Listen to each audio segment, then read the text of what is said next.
Taste my lance!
Are you all right?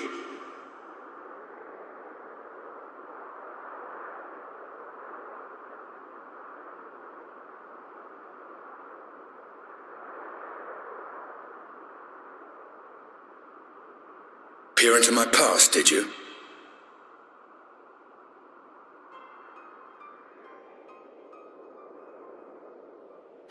Well, I didn't quite relive the experience as you did, but I bore witness to it all.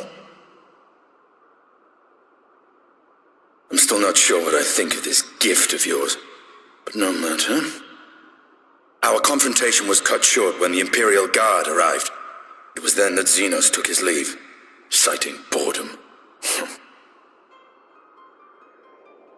To think their research into the Echo could bear such fruit.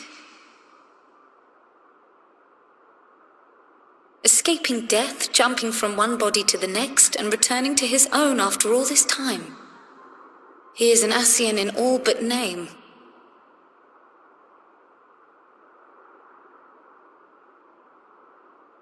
It beggars belief, aye, but no more than a hero traversing the rift between worlds.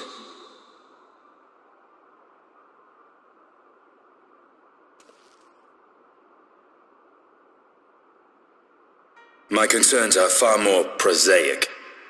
With the Emperor dead and the Crown Prince missing, the Empire is in disarray. Until order is restored, assuming it even possible, we needn't fear an Imperial reprisal. And for reasons of his own, Xenos took it upon himself to rid the world of Black Rose. Riol has already gone to apprise the Alliance leaders of these developments. We may leave the matter in their hands for now.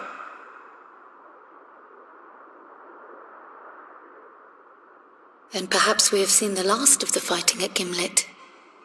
Though, if it comes to civil war, I cannot help but fear for the provinces.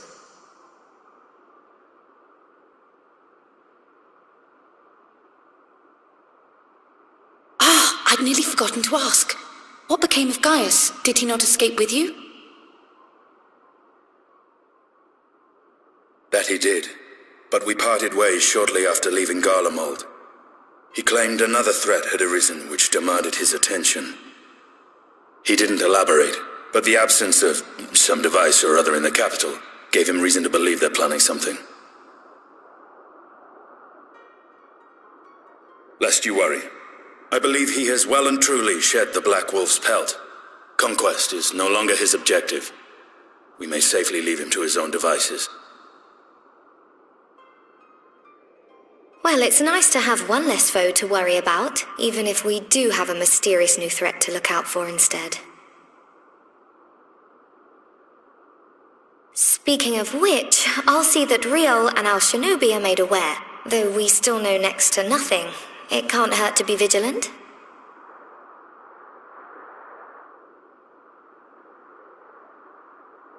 Well then, with Black Rose nipped in the bud, I believe I've fulfilled my part of the bargain.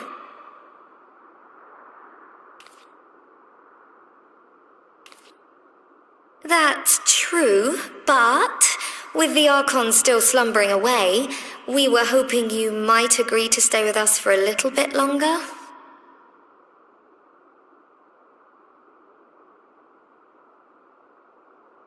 Sorry, but I'm not inclined to extend my contract.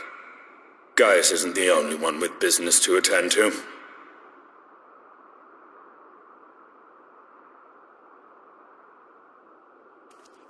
Thank you for your help then, Estinian. I see why Alphino admires you so.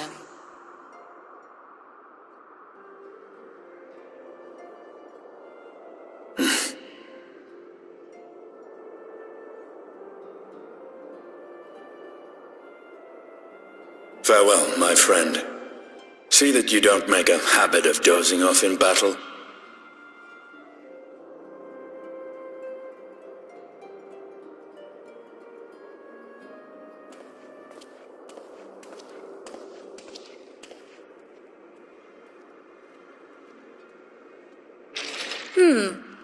I suppose we should all be getting on then. As ever, we will see to the Archon's needs. In the meantime, why not get some rest? You've more than earned it. Go on.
They're here, Commander.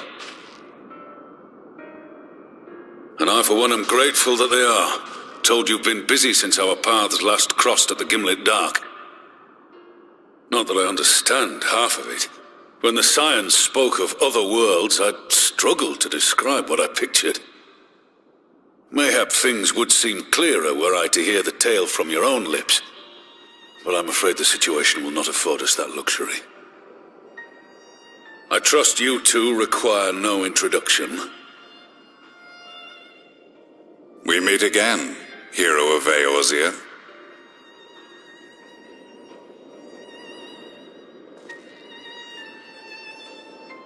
Must we repeat this ridiculous display? I pose no threat to you, though what I come to warn you of very well might. Had he meant to do us harm, I hazard he would have kept to the shadows, and brought more than 2 companions. We need not pretend to be the best of friends, but I hope we can put aside our differences for the present.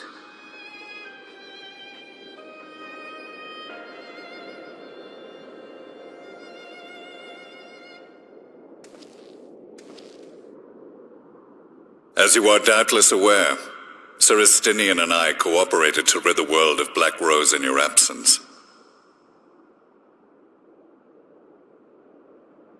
Our journey together took us as far as the Imperial Palace, where we witnessed Emperor Varus meet his death at Xenos' hand. Being the sole witnesses to this crime, and in no position to defend our innocence, we were then forced to flee, each pursuing his own avenue of escape. When we were later reunited, Estinian claimed to have encountered an unfamiliar kind of machina during his flight, but to me his description seemed anything but, and upon further investigation I found that I was right.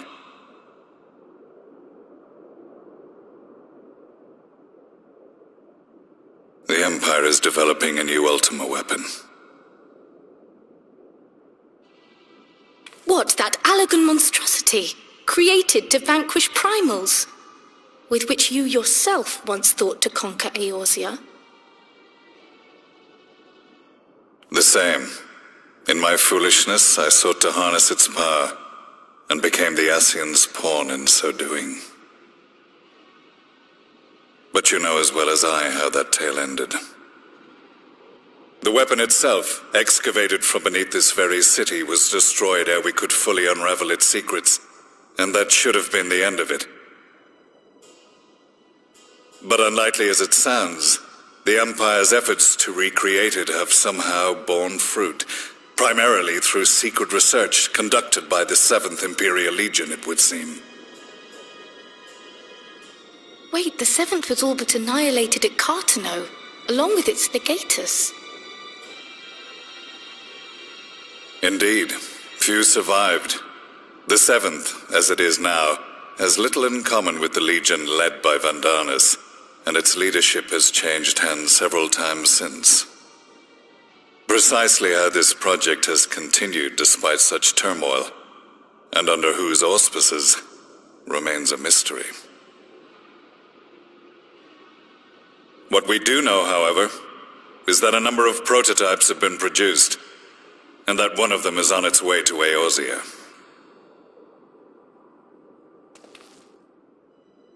We attempted to stop it, but it was all we could do to slow its progress, so we resolved instead to bring you warning. And right glad are we that you did, though it soundly dashed our hopes that tensions might ease at last.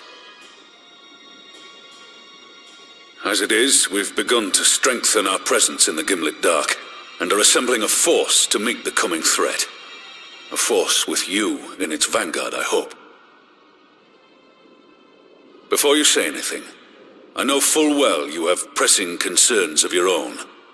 Your comrades remain in peril, and I would not ask you to forsake them. But the fact remains that you and you alone have faced the Ultima weapon, and emerged victorious. We need you. And so, when the time comes, if your comrades can spare you, I bid you lend us your strength. I've assigned an officer to await your word.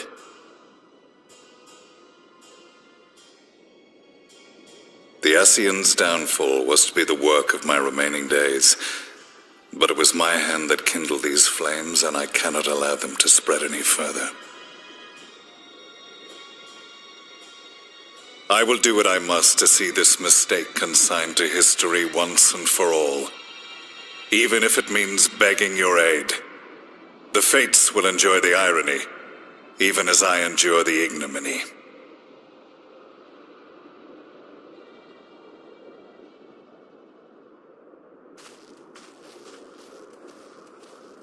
I too shall make for the border and offer my skills, meagre though they seem in such company. Mayhap we shall meet there anon.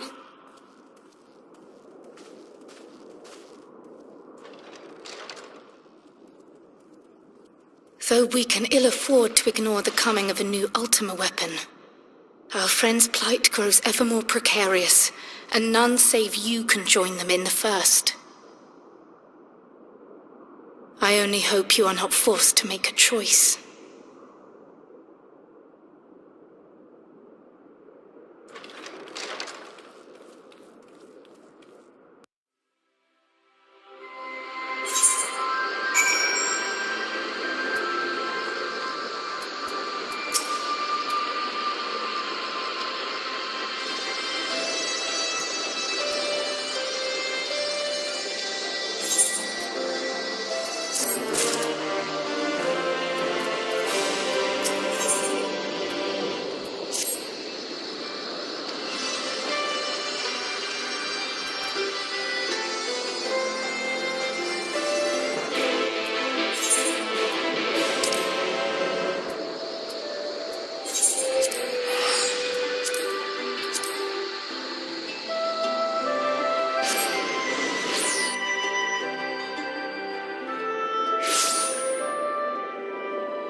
Now that we are all here, what news from the source?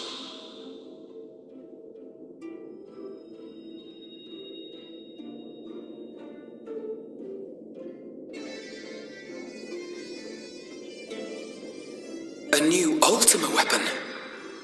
We must count ourselves lucky that Gaius has pledged his assistance. While this is indeed a worrying development, I think the state of the Empire as a whole greater grounds for concern. With the Emperor slain and Xenos returned, it is impossible to predict how matters will unfold in Garlemald. The Ultima weapon may be but the first of many unpleasant surprises. The situation beareth closer observation, of that there is no doubt, and doth compound our need to return unto the source.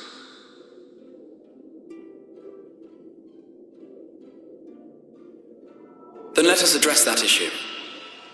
Our long search for a means to see you safely home may well be nearing its conclusion. Thanks in large part to Urianger and Beklug's invaluable insight, we have succeeded in fashioning a vessel for the journey.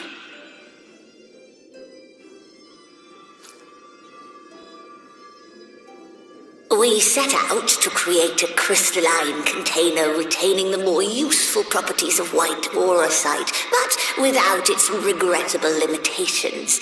And after a good deal of trial and error, we made one. An ark for soul and mind both that will allow your incorporeal self in its entirety to be ferried between worlds. A spirit vessel, if you will. However?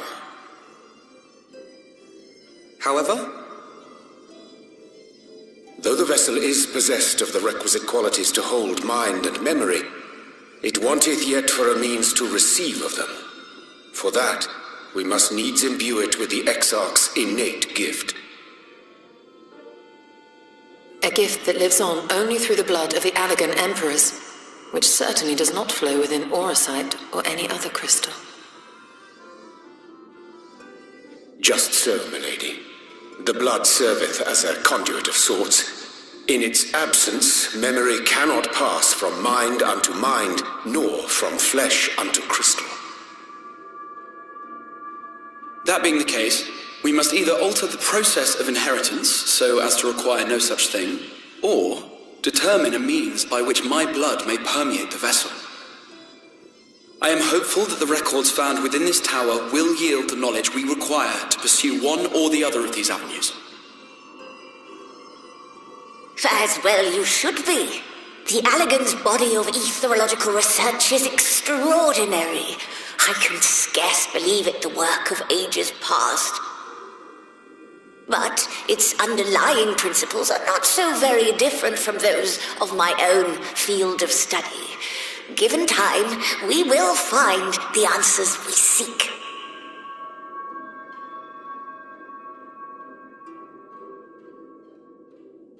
I know that you can ill afford to wait, and it pains me that I must ask you to do so. I can only reaffirm my promise to you that a solution will be found. Whatever it takes, I will see you safely home.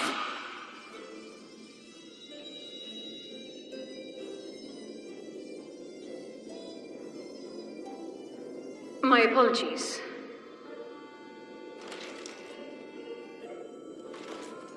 I do hope you haven't come to tell us that mortal peril fast approaches. No. I had hoped to speak with the Warrior of Darkness. But there is no need to cut short your meeting on my account. I will be waiting outside.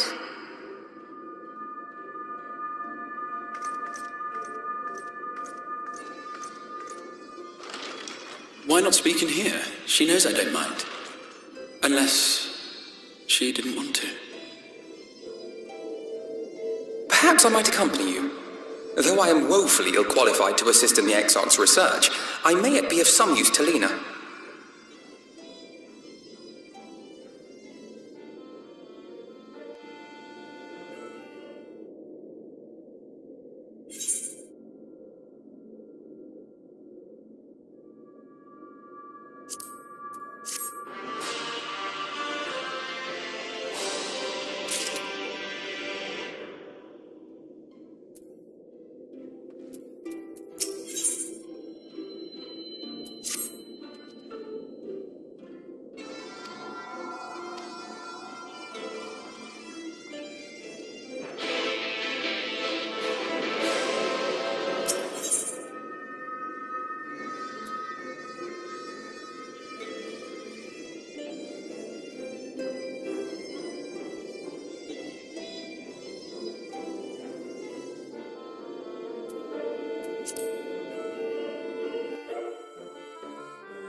Did you slay this eater? Your orders were to await the main No, Captain. It wasn't us, I swear it. A man came out of nowhere and cut it down before we knew what was happening. By himself. Certainly it is no light warden, but nevertheless. It's true. Felled it with a single swing of his axe, he did. I've never seen anything like it. So I says to him, "Who are you, the warrior of bleeding darkness?" And he says, "No, I'm a warrior of light." And that was it. Buggered off as quick as he came.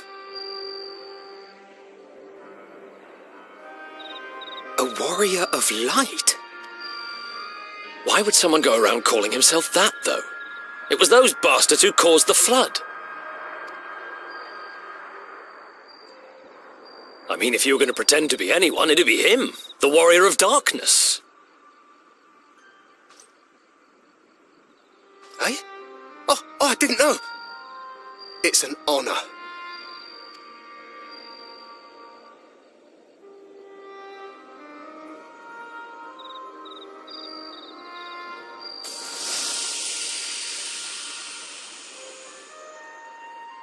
Since the Eater is no longer a threat, our work here is done. Return to your posts.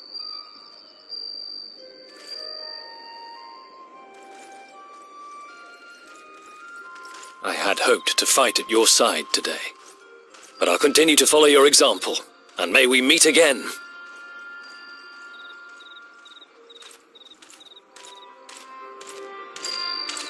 I apologize for the wasted journey. It seems I overestimated the threat.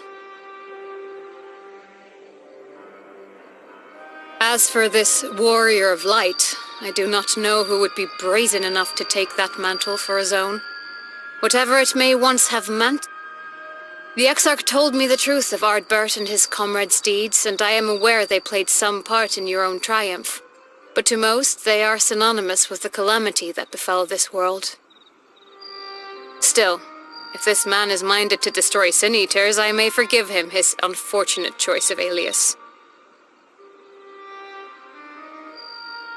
But that is neither here nor there. I thank you for accompanying me. With that concluded, shall we return to the Crystarium? There is a proposal I should like to make.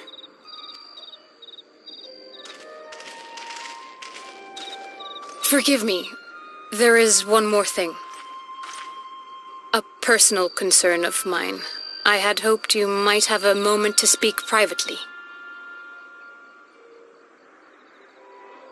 Take your time.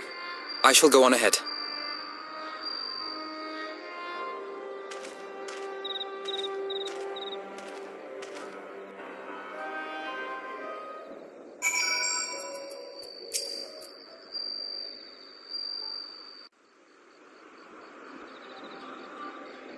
I will not mince words. This matter concerns the Exarch. Though his countenance belies his age, his demeanor never has.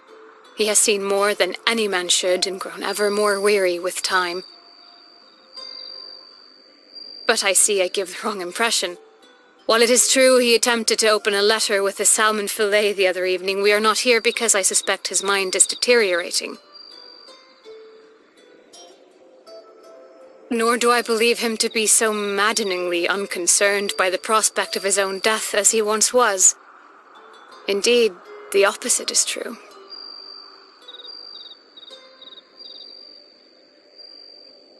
It is for this reason that I seek your advice.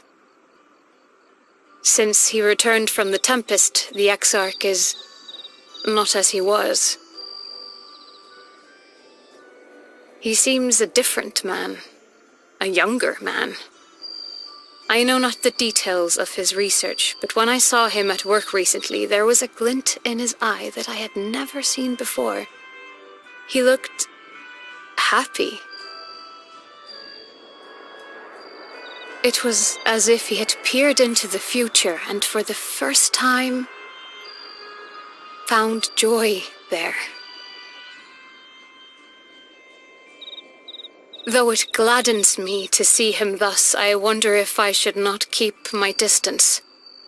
I fear that my presence will only anchor him to the past, remind him of all the pain that came before.